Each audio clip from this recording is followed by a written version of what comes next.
Hi, I'm Bruce Arnold, and I'd like to speak to you today about music theory. I think for many guitar players, they don't really understand what they need to know about music theory, why it's important to playing music, and certainly how to apply it on the guitar. And I'd like to just talk a little bit about that so that you realize the importance of music theory and how it can help you. For instance, if you're playing with your band member and he says, no, it's not an F, it's a D flat, you know what I mean? You need to know where that D flat is on your instrument. If you're trying to read music, what you're going to find that is if you know some music theory, you'll be able to recognize patterns within the music, so you'll be able to read better.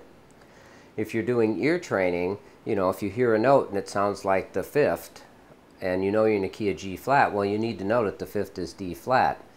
And also you need to know where that D flat is on the guitar. So you can start to see that by knowing music theory, it can really help you to become a better musician.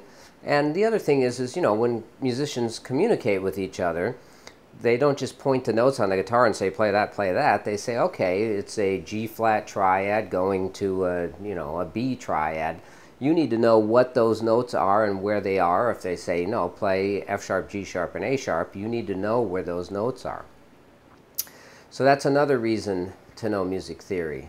Now I think the important thing to realize is you could watch 100 videos and read a bunch of books on music theory, but that doesn't mean that it's a language to you. And that's really what you need. It needs to become a language just like the English language is, or whatever language that you speak.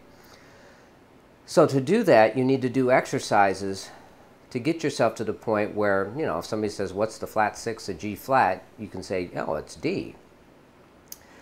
That's what I'm talking about. You just have an instant access. If you asked me any note, I would just say, oh, that's this note in relationship to that key. Well, how do I know that? Well, I've done a bunch of exercises so that I've gotten to the point where I just know this like a language. Just as I'm speaking right now, I'm not thinking of every word that I'm using. If you can get your music theory to the point where you just know what all the notes are and all the keys, and more importantly, where they are on your guitar neck, then it's going to become a very natural process for you.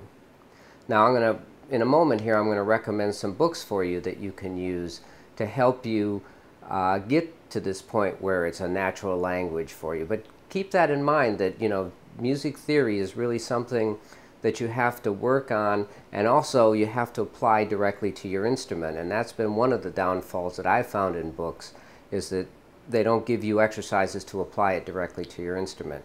So now let's look at some books that might help you. The first book I would recommend for getting your music theory together on guitar is the Music Theory Workbook for Guitar Volume 1.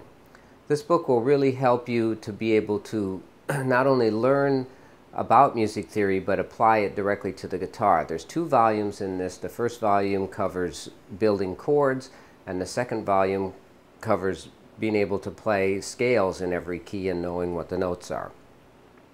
It will give you all kinds of exercises where you have to write out, not only on a music staff, but also write out where these notes would be on the guitar. And by doing that in every key, you're going to find that at the end, you just remember this stuff.